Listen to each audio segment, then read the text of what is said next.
नमस्कार साथियों, आपके अपने YouTube चैनल उत्कर्ष विद्या पर आप सभी का स्वागत है। मैं हूं चंद्रशेखर। आप सबों का रेलवे एग्ज़ाम 2024 के लिए साइंस सुपर 30 के सीरीज में आप सभी का स्वागत करता हूं।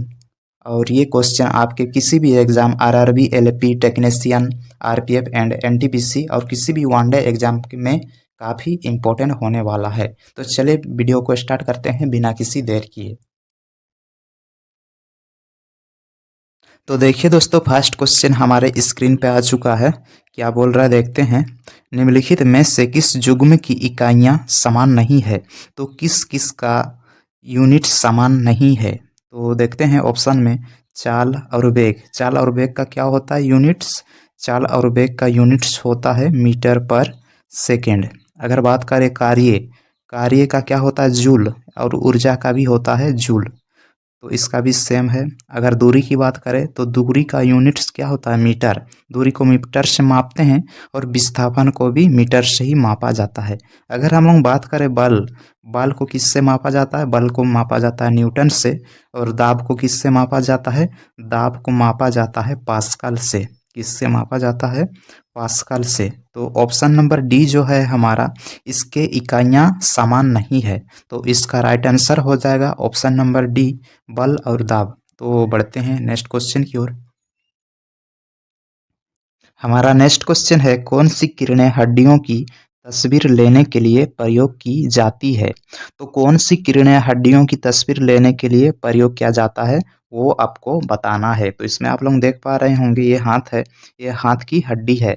इस हाथ की हड्डी का तस्वीर लेने के लिए किस किरण का यूज होता है, वो आपको बताना है। तो ऑप्शन है रेडियो तरंगे, गामा किरणें, एक्सरे या पराबैंगनी किरणें। तो हड्डियों की तस्वीर लेने के लिए यूज होता है एक्सरे की, यानी कि एक्स किरणें की। तो इसका राइट आंसर हो जाएगा option number C, X-ray. X-ray से क्या किया जाता है? हड्डियों की तस्वीर लिया जाता है एक्स किरण के द्वारा। तो इसका राइट आंसर हो जाएगा ऑप्शन नंबर सी, एक्सरे। ठीक है ना। तो अगर हम लोग बात करें एक्सरे की खोज किसने किया था, तो एक्सरे की खोज किया था रोएंटजन ने। एक्सरे की खोज किसने किया था? William Roentgen. किसने किया था? रोएंटजन। रोएंट रोएंटजन ने किया था एक्सरे की खोज। अगर हम लोग बात करें कि रेडियो तरंग का यूज कहाँ पर होता है, रेडियो तरंग का यूज होता है कहाँ पर होता है? रेडियो तरंग का यूज सैटेलाइट संचार, राडार सिस्टम एवं कम्युनिकेशन सिस्टम में रेडियो तरंगों की यूज होता है। अगर हम लोग बात करें गामा किरणों की, तो गामा किरणों का यूज होता है कहाँ पर होता है? गामा किरणों की यूज ये चिकित्सा के क्षेत्रों में किया जाता है। इसका यूज कहाँ पर होता है? चिकित्सा के क्षेत्रों में यूज होता है गामा किरणों की। तो बढ़ते हैं नेक्स्ट क्वेश्चन की ओर। नेक्स्ट क्वेश्चन है हमारा, निम्नलिखित में से प्रकाश का वेग सबसे पहले किसने मापा था? तो प्रकाश की वेग सबसे पहले किसने मापा था, उस व्यक्ति का नाम आपको बताना है। तो ऑप्शन है रोमर, गैलीलियो, न्यूटन, आइंस्टीन। तो प्रकाश का वेग सबसे पहले मापा था, उस व्यक्ति का नाम है रोमर। तो इसका राइट आंसर हो जाएगा ऑप्शन नंबर ए। अगर हम लोग बात करें निर्वात में प्रकाश की चाल कितनी होती है, तो निर्वात में प्रकाश की चाल होती है 3 × 10⁸ मीटर पर सेकेंड इसकी चाल होती है। अगर हम लोग बात करें जड़त्व का नियम किसने दिया था, तो जड़त्व का नियम इस गैलीलियो ने ही दिया था। जड़त्व का नियम किसने दिया था? गैलीलियो ने दिया था। और न्यूटन ने क्या दिया था? न्यूटन ने दिया था बल और गति के नियम। बल और गति के नियम न्यूटन ने दिया था। तो बढ़ते हैं नेक्स्ट क्वेश्चन की ओर। हमारा नेक्स्ट क्वेश्चन है, परमाणु के नाभिक में उपस्थित मूलभूत इकाई होते हैं। तो आपको बताना है एक परमाणु के अंदर क्या क्या होते हैं। एक परमाणु के अंदर क्या क्या होते हैं। ऑप्शन दिया गया है प्रोटॉन और न्यूट्रॉन। ऑप्शन नंबर बी है इलेक्ट्रॉन और न्यूट्रॉन। ऑप्शन नंबर सी है इलेक्ट्रॉन और प्रोटॉन। और ऑप्शन नंबर डी है आपका पॉजिट्रॉन और न्यूट्रॉन। तो आपको बता दें एक परमाणु के नाभिक में क्या क्या होते हैं। एक परमाणु के नाभिक में होते हैं प्रोटॉन और न्यूट्रॉन। एक प्रोटॉन और न्यूट्रॉन होते हैं। तो क्वेश्चन में क्या पूछा है? परमाणु के नाभिक में मूलभूत इकाई। तो परमाणु के नाभिक में मूलभूत इकाई क्या क्या है? Proton plus neutron. तो इसका राइट आंसर हो जाएगा ऑप्शन नंबर ए प्रोटॉन और न्यूट्रॉन। अगर हम लोग बात करें इसके चार्ज के बारे में तो प्रोटॉन का चार्ज होता है पॉजिटिव और न्यूट्रॉन का चार्ज होता है उदासीन उदासीन उदासीन यानी कि न्यूट्रल होता है इसका चार्ज। न्यूट्रॉन का चार्ज कैसे होता है? उदासीन यानी कि न्यूट्रल। और इलेक्ट्रॉन का चार्ज होता है नेगेटिव। तो बढ़ते हैं नेक्स्ट क्वेश्चन की ओर। नेक्स्ट क्वेश्चन है हमारा, कौन सा रोग मच्छरों के काटने से होता है? तो कौन सा रोग मच्छरों के काटने से होता है आपको बताना है। यहाँ पर देख पा रहे होंगे ये मच्छर है और मच्छर के काटने से कौन सा रोग हो जाता है आपको उस रोग का नाम बताना है। तो ऑप्शन नंबर ए है मधुमेह, ऑप्शन नंबर बी है मलेरिया, ऑप्शन नंबर सी है टेटनस और ऑप्शन नंबर डी है कैंसर। तो मच्छरों के काटने से कौन सा रोग हो जाता है? उस रोग का नाम है मलेरिया। तो इसका राइट आंसर हो जाएगा ऑप्शन नंबर बी। अगर हम लोग बात करें मधुमेह, तो मधुमेह रोग किसकी कमी से होती है? मधुमेह रोग हो जाती है इंसुलिन की कमी से। ये किसकी कमी से हो जाता है ये रोग? इंसुलिन की कमी से। और मधुमेह का दूसरा नाम ही है डायबिटीज। तो नेक्स्ट है हमारा ऑप्शन नंबर डी जो है कैंसर। ये कैंसर किसके कारण होता है? ये कोशिका के अनियंत्रित कोशिका विभाजन के कारण होता है। ये कोशिका के अनियंत्रित क्या? कोशिका के अनियंत्रित विभाजन, कोशिका के अनियंत्रित यानी कि ज़रूरत से ज़्यादा, यानी कि ज़रूरत के से ज़्यादा कोशिका के अनियंत्रित अनियंत्रित विभाजन, कोशिका के अनियंत्रित विभाजन से ये क्या होता है? कोशिका के अनियंत्रित विभाजन से कैंसर रोग हो जाता है। तो पढ़ते हैं नेक्स्ट क्वेश्चन की ओर। नेक्स्ट क्वेश्चन है हमारा, फाइबर ऑप्टिक संचार किस सिद्धांत पर आधारित है? तो फाइबर ऑप्टिक संचार किस सिद्धांत पर आधारित होता है आपको बताना है।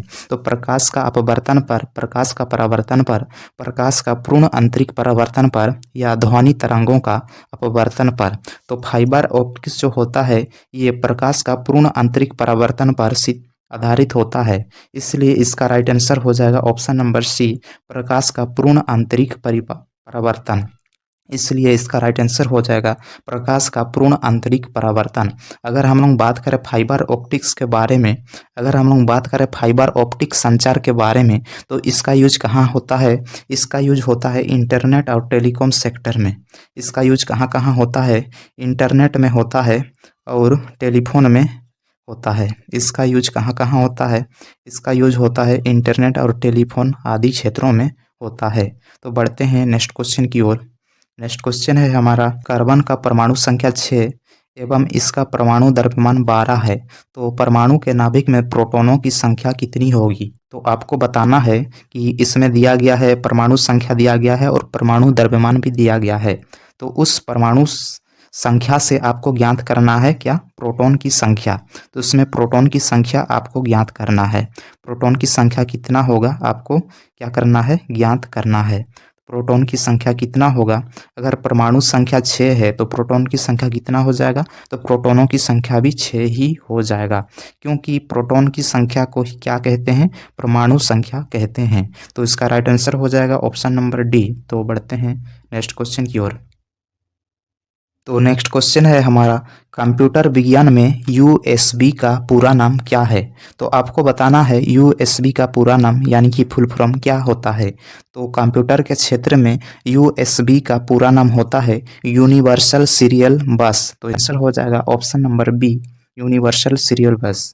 तो बढ़ते हैं नेक्स्ट क्वेश्चन की ओर। क्वेश्चन है, एक्स किरणें की खोज किसने किया था? आपको मैं पहले ही बता दिया था एक्स किरणें की खोज किसने किया था पहले वाला क्वेश्चन में। तो आप इस क्वेश्चन को जरूर अब सही कर पा रहे होंगे। तो एक्स किरणें की खोज किसने किया था ये आपको बताना है।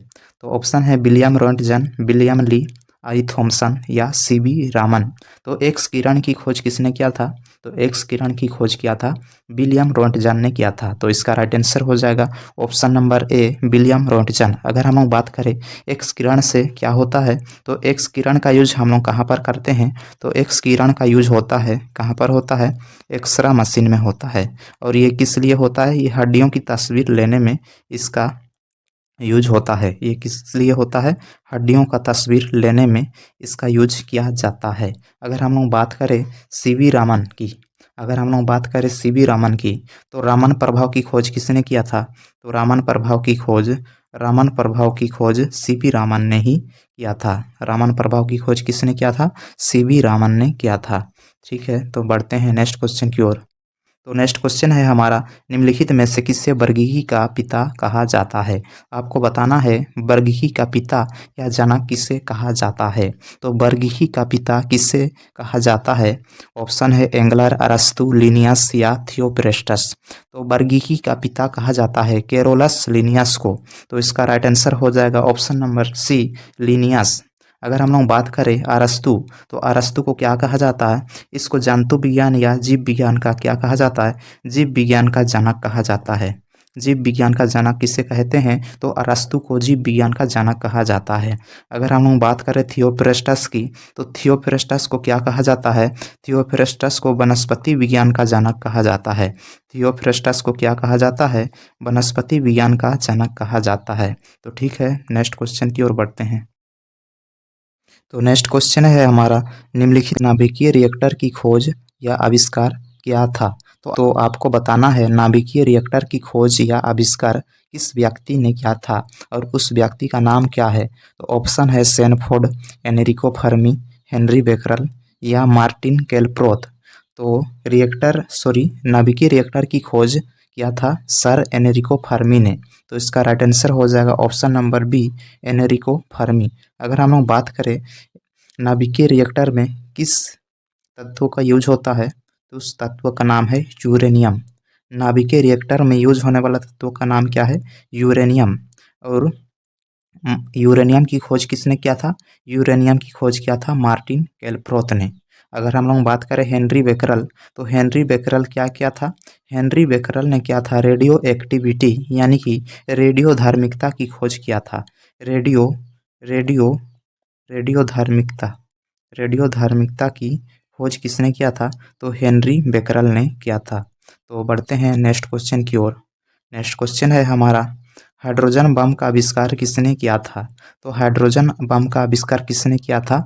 उस व्यक्ति का नाम आपको बताना है। तो ऑप्शन है ओपेनहेमर, एडवर्ड टेलर, सैमुअल कोहेन और ऑप्शन डी है एडवर्ड जेनर।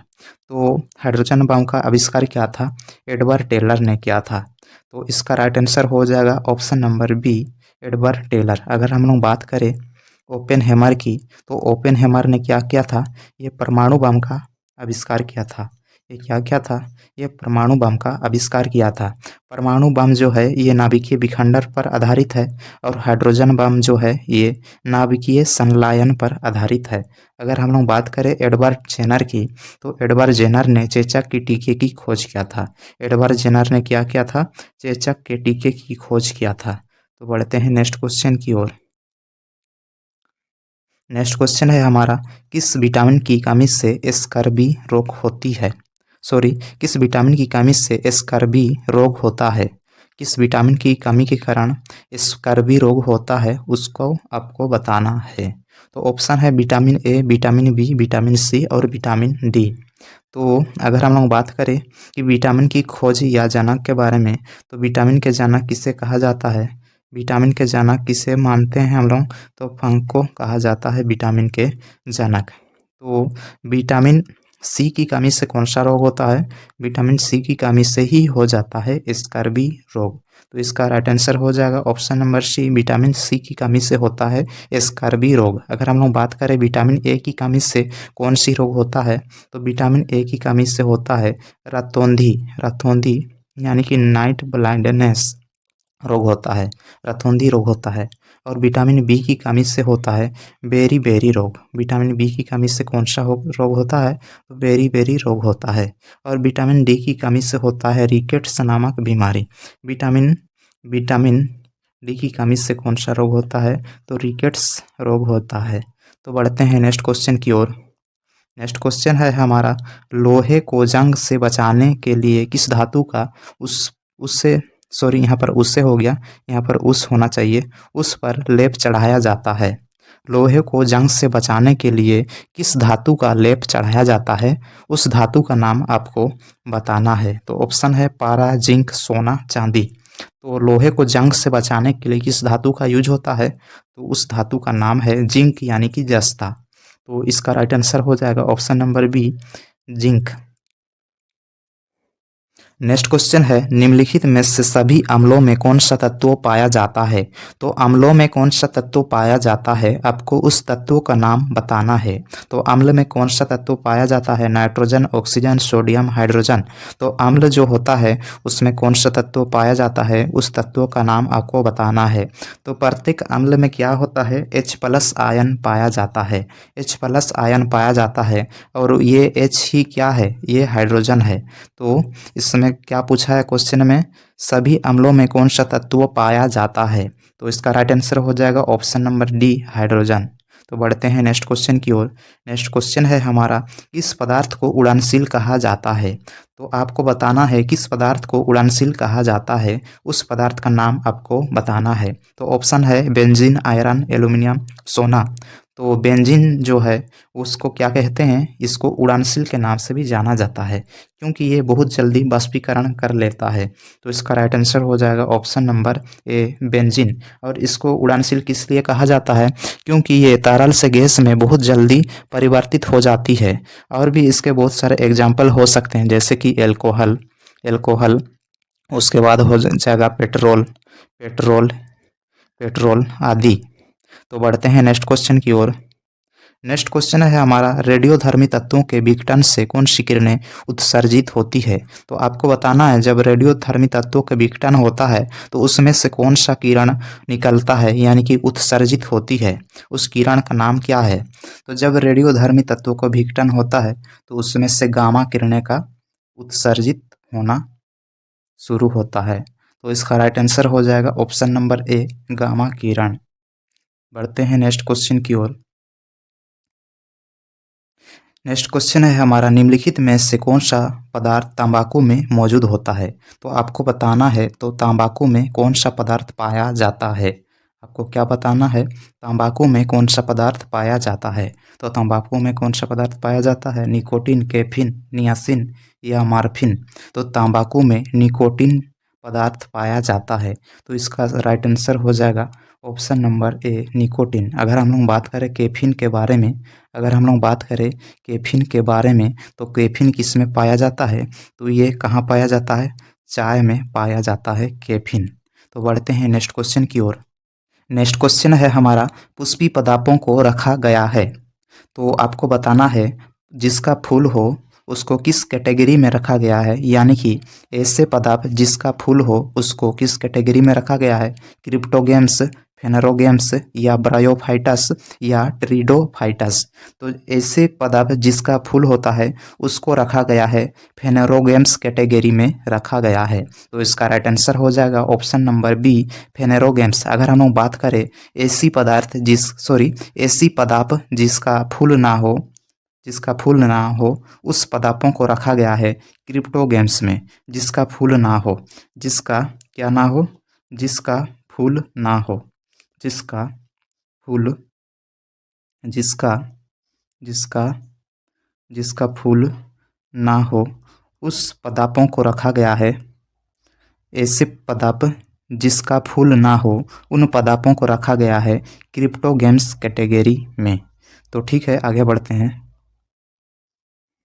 नेक्स्ट क्वेश्चन है हमारा, कोई पदार्थ अम्लीय का मापन किस पैमाने से किया जाता है।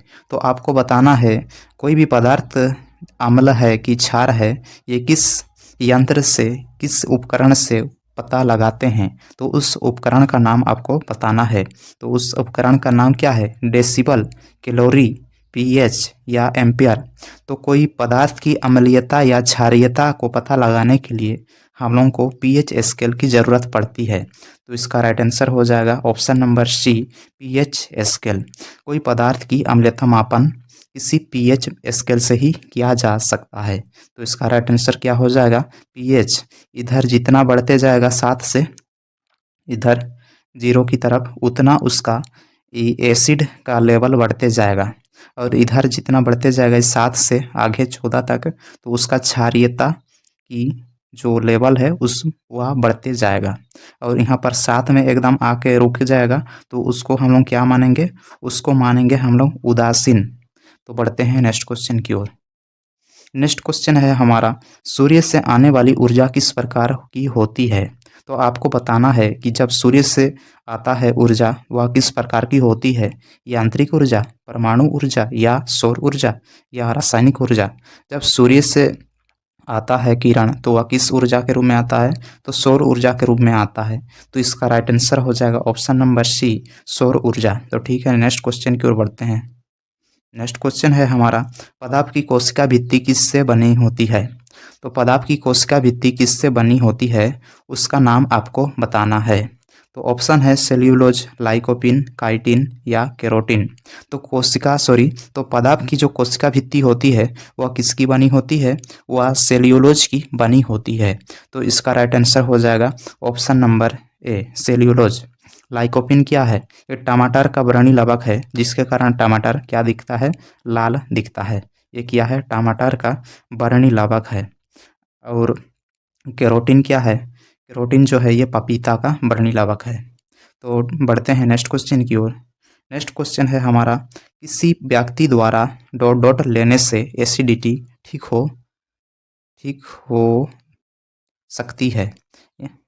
यहाँ पर द्वारा नहीं होना चाहिए, टाइपिंग में मिस्टेक है थोड़ा। किसी व्यक्ति द्वारा डॉट डॉट लेने से एसिडिटी ठीक हो सकती है। तो ऑप्शन है आपका नींबू का रस, धोने का सोडा, बेकिंग सोडा या सिरका।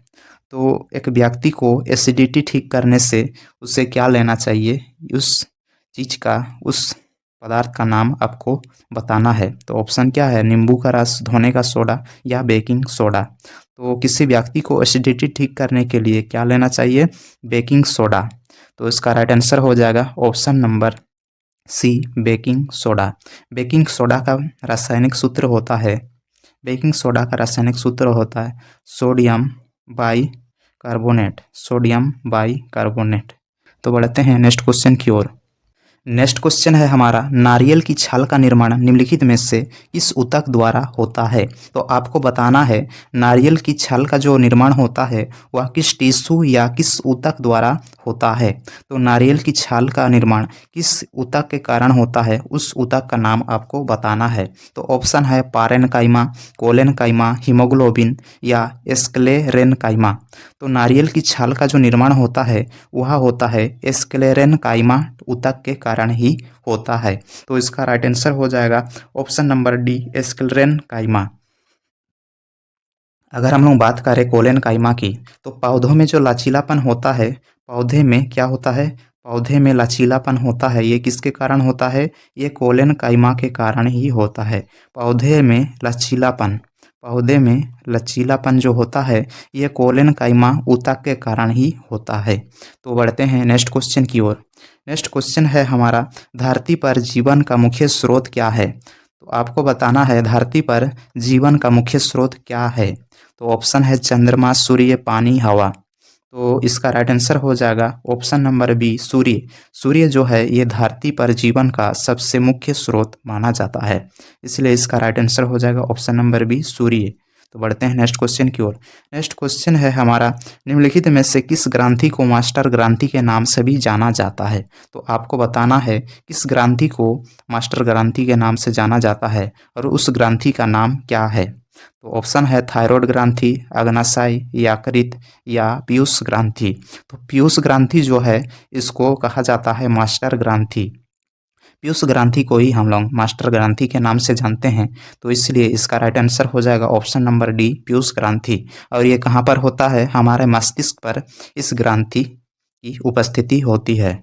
तो बढ़ते हैं नेक्स्ट क्वेश्चन की ओर। नेक्स्ट क्वेश्चन है हमारा, किस तत्व को हरित लवक कहा जाता है।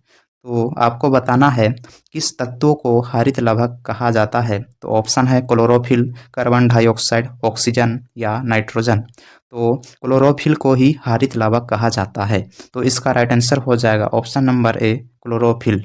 तो बढ़ते हैं नेक्स्ट क्वेश्चन की ओर। नेक्स्ट क्वेश्चन है हमारा, HTTPS का फुल फॉर्म क्या होता है। HTTPS का फुल फॉर्म आपको बताना है। तो ऑप्शन है hypertext transfer protocol standard. Option number B है hypertext transfer protocol secure. Option number C है हाइपर ट्रांसफर प्रोटोकॉल सिक्योर। तो ऑप्शन नंबर डी है hypertext transfer protocol system. तो HTTPS का फुल फॉर्म जो होता है hypertext transfer protocol secure. तो इसका राइट आंसर हो जाएगा option number B, hypertext transfer protocol secure. तो बढ़ते हैं नेक्स्ट क्वेश्चन की ओर। किसी पदार्थ की मात्रा को मापने के लिए किस इकाई का उपयोग किया जाता है? तो आपको बताना है इस 4 ऑप्शन में से अगर आपको किसी पदार्थ की मात्रा को मापना है तो आपको किसका यूज करना सही है? तो ऑप्शन है किलोग्राम, सेकंड, न्यूटन, जूल। तो किसी पदार्थ को मापने के लिए आपको किसका यूज होना चाहिए, किसका यूज करना चाहिए? तो किलोग्राम या ग्राम का यूज करना चाहिए। तो इसलिए इसका राइट आंसर हो जाएगा option number A, kilogram. Second से क्या मापते हैं? सेकंड से तो समय मापा जाता है। सेकंड से क्या? समय। और न्यूटन से भार मापा जाएगा। और जूल से मापा जाता है, कार्य मापा जाता है, और क्या? ऊर्जा भी मापी जाती है। तो इसका राइट आंसर हो जाएगा ऑप्शन नंबर ए, किलोग्राम। क्योंकि पदार्थ को मापना है, क्योंकि पदार्थ को क्या करना है? मापना है। तो बढ़ते हैं नेक्स्ट क्वेश्चन की ओर। तो देखिए नेक्स्ट क्वेश्चन है, निम्नलिखित में से कौन सा धातु चुंबकीय गुण रखता है? तो कौन सा धातु चुंबकीय गुण रखता है, उस धातु का नाम आपको बताना है। ऑप्शन है लोहा, तांबा, चांदी, सोना। तो लोहा जो है ऐसी धातु है, उसमें क्या पाया जाता है? उसमें चुंबकीय गुण धर्म पाई जाती है। तो इसलिए इसका राइट आंसर हो जाएगा ऑप्शन नंबर ए, इसका राइट आंसर हो जाएगा। लोहा, कोबाल्ट और निकेल ऐसी धातु है जिसमें क्या पाया जाता है? चुंबकीय गुण पाई जाती है। तो वहीं पर ये हमारा छोटा सा वीडियो समाप्त होता है। आपको ये वीडियो कैसा लगा आप लोग कमेंट करके ज़रूर बताएं, और अपने दोस्तों को भी ज़रूर शेयर करें, लाइक करें, सब्सक्राइब करें चैनल को, और अपने दोस्तों को भी शेयर करें। तब तक के लिए जय हिंद, मिलते हैं नेक्स्ट वीडियो में।